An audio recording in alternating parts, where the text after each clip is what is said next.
Hi, everybody. It's good to see you. Really, really excited to see you, even from a distance today. It was good to see you. I hope your families are safe and that you guys are doing okay.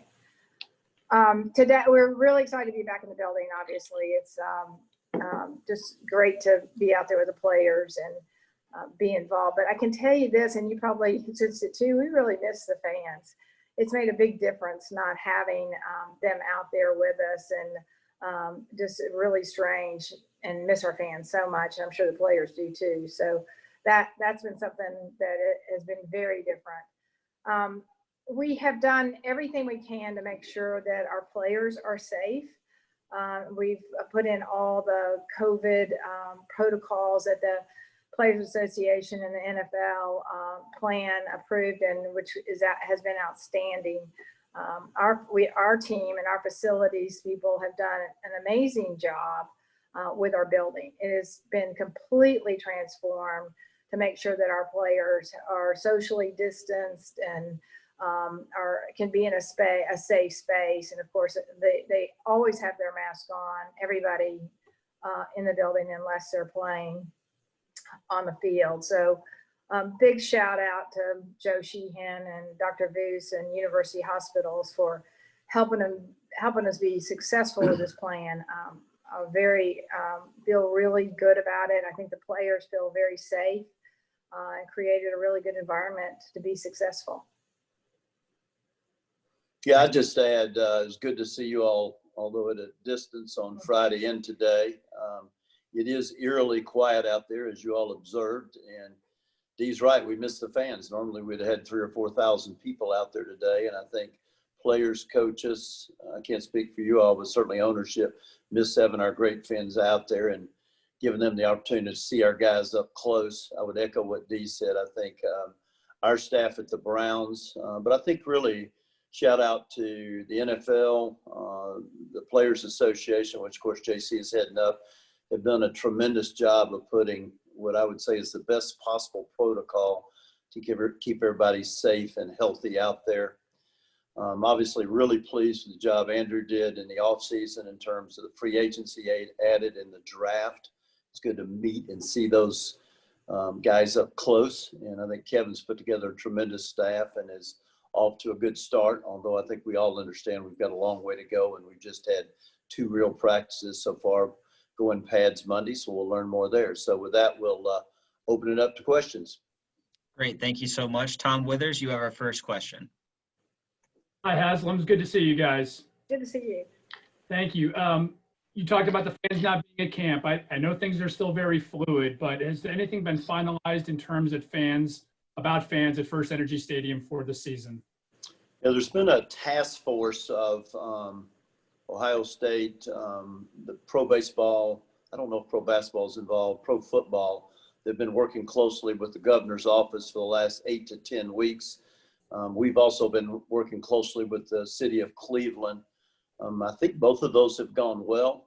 We have put a lot of time, effort, and resources into ensuring that if we did have, quote, 20% fans, it could be a safe experience. And we feel good about that opportunity. Obviously, the final decision is up to the governor, but we're ready and excited to go. And I think the city of Cleveland feels the same way. Yeah, we put in just as much time into the facility, the energy we put in there. We've also put that energy into, no pun intended, in making sure that First Energy Stadium is as safe as it can be, or all the safety protocols in place.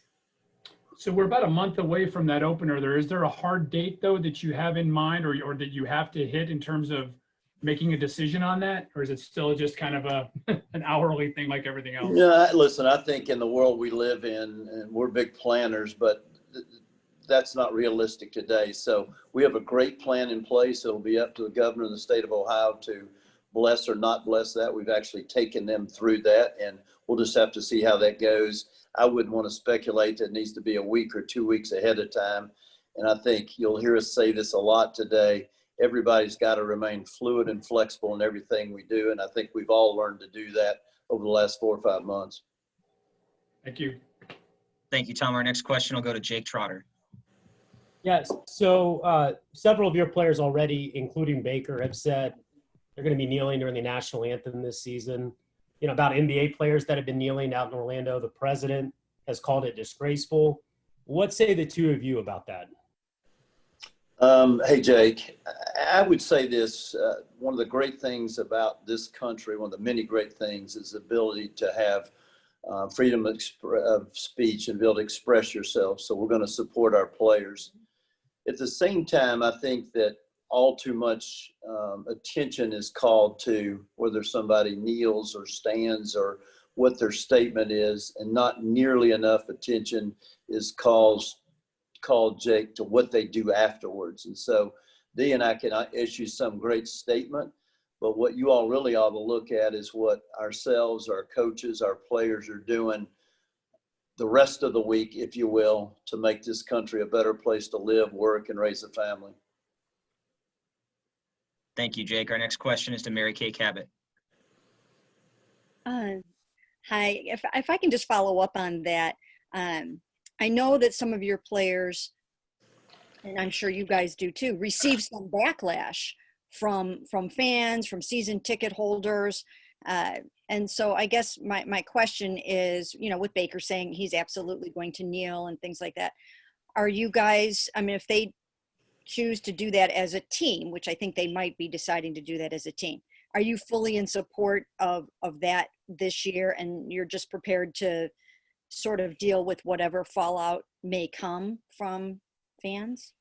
Yeah, we are. And I think one of the unfortunate things in the country today is that there's not enough thoughtful dialogue like, Baker, tell me why you think it is important. Or if so-and-so is not kneeling, tell me why you're not kneeling. And there's just all this condemnation from one side versus the other, rather than everybody trying to understand, well, why is that important to you, Baker? You're a thoughtful young man. You understand the ramifications. And so we're going to be fully supportive of our players no matter what they decide to do. And we would just ask that as a country, we have a lot more thoughtful dialogue. Dee, I don't know if you want to add anything there or not. Yeah, I mean, I think you said it really, really perfectly, is listening to each other and learning from each other. I mean, I know Andrew Berry launched the Be the Solution campaign, and the biggest part of that was listen to each other. It's instead of just throwing somebody under the bus for not wanting to believe the way you want to. That's what makes our country great, is we can be different and we can have different beliefs, but be respectful about that. And somewhere along the line, we've completely lost that respect, and just civil discourse, it's gone. And hopefully, we can get that back, and maybe we can be an example of that. Thank you. Daryl Ryder, you have our next question. Good to see you guys. Hey, Daryl. How difficult has the last 4 to 5 months been for you guys, not only personally, but as an organization, having to retrofit the facility on the fly, deal with the uncertainty of whether or not you can even have a season? You've got whether or not you can have fans in the stands. And how confident are you that this season is going to be able to be played safely and to a completion? You want to answer that? Yeah, I mean, I think the COVID has been hard on everyone. There's not anyone that hasn't had to work almost harder than you've ever worked before. And it's taken a lot of energy to kind of maneuver through this. So our organization is not any different from what you guys have had to live through this. I mean, it has been something we've never experienced before. So I don't think what we're doing is unique. I think what we are doing is unique, and then our protocols are just so scrutinized, and we're so careful, and it's so important that each one of our players take the responsibility to stay safe, because it's all about team and how we keep the entire team safe and together. So, I think it goes back to a lot of individual responsibility. I mean, the individual responsibility in this country and for our fans to stay safe is, wear a mask, social distance. I mean, it's everyone's responsibility. So we do feel a lot of pressure, but we also, need everybody else to help out, or we can't do it. Yeah, I would say, it's well said. I would say this, that we all know somebody who's been affected by COVID-19, right? And whether you know somebody who's sick or who's died. I know we've had 2 people at Pilot die, and that's gut wrenching. Okay. And whether it's that, whether it's businesses that have gone out of business, whether it's kids that can't play youth sports, kids that can't, go to school, we're all have been impacted. At the same time, I think we've all learned that maybe how we did things all along, there were some things we could do different or better. And I know we've learned to do things more efficiently, I think, in all our organizations. And hats off to Andrew and Kevin with how quickly they've adapted. I mean, if you think about it, we left our building on March 12th and we had our draft, and hey, everything worked great. And there were about 10 or 15 of us on the phone virtually.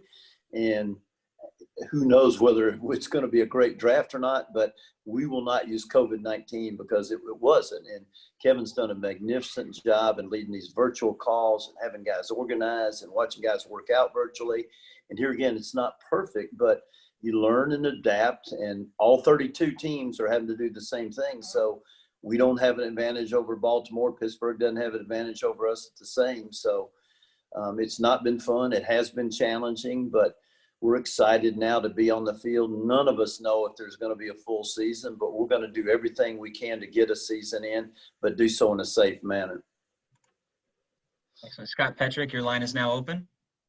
Hey guys, Jimmy, Hey, Scott. you just touched on it. What did Kevin and Andrew show you guys during this really difficult off season for them being the first time in either of these roles? First of all, they're both like really calm. Okay. Yeah. I mean, really calm. Their EKGs are just, like that. And second of all, they're really organized. I mean, really organized. They're good at process, and they're both smart. And I think maybe what Dee can chime in here, what I appreciate the most is neither of them use COVID as an excuse. Kevin could easily do that, right?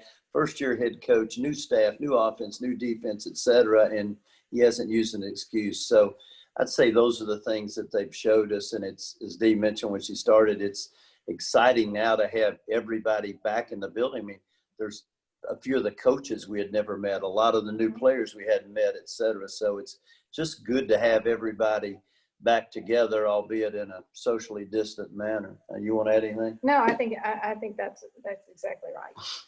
Thanks. Thank you, Scott. We'll go to Nate Ulrich. Hey guys, good to see you. I wanted to ask you about Baker Mayfield and what you've seen from him this offseason as he tries to bounce back. Obviously, Kevin and Andrew have talked a lot about it, but what have you observed about Baker, and how do you expect him to, kind of go moving forward here as he tries to rebound? Well, you all have had the opportunity to talk to Baker live and to Kevin. And I think you see physically he came back in great shape. We haven't known him long enough to say it's the best shape of his life. He came back in great shape. I think he's taken a really good leadership role. And we appreciate what he said. I think it was yesterday about owning up to, hey, last year he wasn't himself. But I think he's going to put that behind him. And we're really excited. He had a really good practice today. We're really excited to see what he can do, both in terms of being the quarterback, but also being one of the leaders of the team. We'll go back to Mary Kay Cabot for our next question. Along those same lines, it seems like Odell has sort of settled into being here. Jarvis talked about how he thinks he feels like more at home now. What differences are you noticing in Odell, and do you feel like he really is part of the family now and is all in? I'll let Dee address that. Yeah. She and Odell are close. Had a great conversation with him today. Excited to be back in his house, and that's made a big difference to him. We did an exercise with the team last night. Friday night, yeah. The 4-H's, which is your history, heartbreak, heroes, and hopes. And Adele had texted me and told me that he really had related to a lot of stuff. And we had a great conversation about that. And, I just feel like he's just so much more comfortable here and he said that. He says, I'm in my home, I'm more comfortable. I think it was a transition, but I think he's doing really well, and love the fact that he's, talking about how happy he is to be here and how comfortable he is. I think it's a great improvement. So we're really excited that he feels that way. And he's healthy too. Yeah, Knock that's on true. wood. So he's healthy. I think that's made a big difference too, is he's healthy this year and feels confident. That's true. Thank you. Tom Withers? Hey guys, everybody's kind of taken an economic hit here, and downtown Cleveland has been hit particularly hard with a lot of restaurants closing, businesses, people working downtown. If there's not Browns football on Sundays, it's going to be even tougher. As civic leaders, is there anything more that you guys have talked to anybody about trying to do to try to pump things up a little bit, or whatever you can do? Well, I think we'll go back to what we said, and you chime in here. I mean, listen, we all understand that health and safety comes first, but I just think as a country, as a state, as a city, and we say the same things back in Tennessee, that, and this is what we're trying to do in the NFL. And as I said, none of us know if this is going to work, but we're going to give it our best try and do so in a safe manner. Is we need to have hey, how can we make this work? Is there a way to make this work? And we get it that not having 65,000 people down there 8 games is a major blow to a lot of people that work at the stadium and all the businesses around there. I mean, Dee and I had dinner with another couple last night in his offices downtown. He just talked about how there's nobody down there. So the sooner we can safely get people back to work, the better off we're going to do. We're going to do everything we can with the Browns and would encourage other businesses to do the same. At the same time, at the end of the day, it's not our call about how many fans we have in the stands on Sunday, or if we have fans in the stands. We want it to happen for our players and for those fans. Yeah, and I would just add that I do think there's a lot of community leaders out there that understand that businesses downtown especially have to come back and get open. Obviously, with all the safety protocols in place, with plexiglass and masks, and I know that makes it harder to come back, but downtown is taking a significant blow, and every business that can get back and open safely would be really important to the future of downtown. Thank you, Tom. Daryl Ryder, your line is open. Before all this hit, you guys were working on so many things, not only from a community relations standpoint, but you're building a stadium in Columbus for the Crew. You're still trying to figure out your situation here in Cleveland with the stadium. You're constantly updating the facility in Berea. I'm just kind of curious where some of those items stand with everything that has happened in the last 4 months, and just how, whether or not that's been impacted some of your plans. Well, Jimmy took a tour of the stadium last week, so I'll let him speak about the Columbus. Yeah, thankfully outside construction work has been able to go on. So our Crew Stadium in the Nationwide District of Columbus is on schedule. It'll open in June. We'll play our first game there in early July, and steel's starting to come out of the ground. So that's actually really exciting. You can go online and look at it. So we're really excited about that. We continue to make improvements at Berea to make it a better place, first of all, for our players and everybody who works there, but over a better time for our staff and our fans. And we're continuing to accumulate property there that will give us flexibility going forward to have all kinds of different options. It would be inappropriate to comment on that. And I'll let Dee comment on the stadium and what's going on there. Yeah, I mean, like you said, we're continually making improvements to Berea, and we'll continue to do that. And the downtown area and the downtown stadium is so important for the city of Columbus. So we have some time there to think through that. And right now during COVID, I think everything's been kind of put on hold. There's just not a lot of conversation. There's nobody really to talk about. Right now what we're talking about is how we get fans in the stadium and how we open downtown. And that's our focus right now. Great. We have 4 hands up. We'll take these last 4 questions, and that's all the time we have for today. Scott, Nate, Mary Kay, and Jake.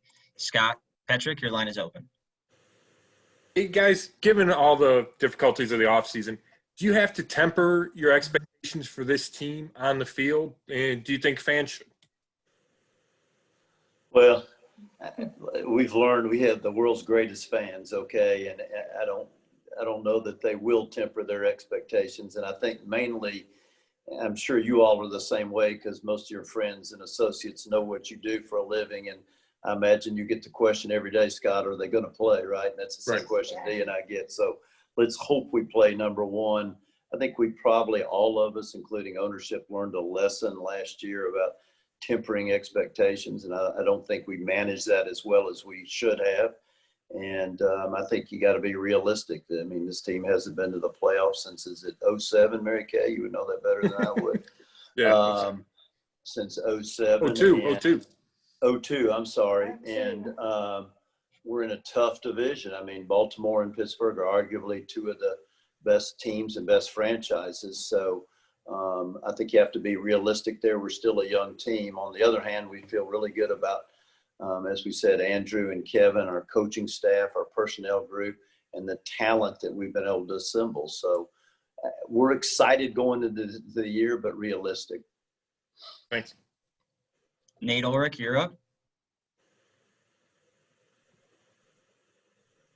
Hey guys, Andrew Berry's talked about why he was comfortable giving Myles Garrett a historic contract extension, given the way the season ended for Myles last year. I was just wondering, what's your take on, paying Myles this year as he's coming off suspension, and your level of comfort that he's going to be, everything that you guys want him to be as you invest in him at that level? Yeah, well, we spent a lot of time talking about Myles and his situation, a lot of time, because that's a huge contract. But I think most of you all know Myles, and Myles did something that was unbelievably out of character, unfortunately. And he paid for it dearly, and we paid for it dearly. But we know him and his family well. We know the kind of person, the kind of man he is. And at the same time, we know the kind of player. So we spent a lot of time thinking about it. But we're excited that he's going to be a Cleveland Brown for a long, long time. And I think he'll be back on the field in a few days. And it'll be good to have 95 out there because he makes a hell of a difference when he's out there.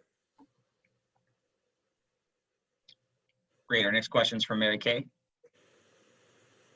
We've talked a lot over the years, since you guys took ownership of trying to get, the right alignment and the right people in place. And many, many times before, you guys kind of thought you hit upon it, and it really wasn't what you wanted it to be.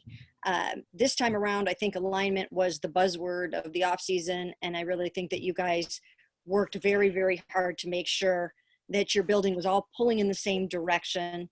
And I'm just wondering now, it seems like you may have achieved that for real. And what does it then feel like to have everyone working together instead of some of the stuff that has gone on in the past? It's a lot more fun. Yeah. It's a lot more fun. And listen, I think you have, and Paul DePodesta goes in that group too. I think you have three really smart, really capable individuals, low ego, who just want to win and want to do it in the right way. And it was, I'm reiterating what I said earlier, it was amazing for us to watch the whole draft process. And like I said, time will tell in 3, 4, or 5 years how well we did, but how well everybody worked together. So we're excited about it. We haven't played any games yet, but we're excited about the group we put together, and hopefully they'll be here for a long time. Yeah, and it's been particularly important during this COVID season. They've worked extremely well together to maneuver all the differences we've had to do this season. For our final question, Jake Trotter. Yeah, guys, you were talking about tempering expectations last year, but you guys did seem optimistic about the direction of the franchise. This time last year when we were talking, you obviously made a lot of changes after last season. How confident and optimistic are you that this time around, given the alignment and everything else, the players you have, the franchise is ready to turn that corner, become a winning football team? You want to go first? Well, we're, as I started out, we're really excited. I mean, we feel like, we've talked about alignment among our leadership group, that we feel really excited about the players that we have on board. And I think Jimmy said it earlier, we still have a young team. We have a lot to do, and we're in a really tough division, but we're really excited about this year. Yeah, I think that's right. I think we talk at our business about RP, right people in the right place. And we think it's been a long, hard road, but we really think we have that in coaching personnel, Paul with his strategic role, and in players, whether it be Baker or whomever it might have. We think we've got the right people in the right place. It's never perfect in the NFL and things happen, but we're really excited to see what this team can do this year. I think in closing, and I think this is live and hopefully we have a reasonable number of our fans watching, but the last thing we would say is, and we actually mean this really seriously, is how important it is for everybody to wear a mask all the time. And I mean that. And we're obviously not wearing them now because they are in our homes sitting beside each other, but you all see us wear them at practice. I still go visit stores once a week. Dee's out in public a lot, and we wear a mask. And none of us want to shut the country down again. And there's 3 things we can do that'll make a difference. 1, wear a mask. 2, socially distant. 3, wash your hands. And if everybody will do that, we have a chance of having an NFL season, a high school season, all the other things we all want to see happen. But if we're not smart about it, then it won't happen. So please, please wear your mask. It's no fun. We get it, but please wear your mask.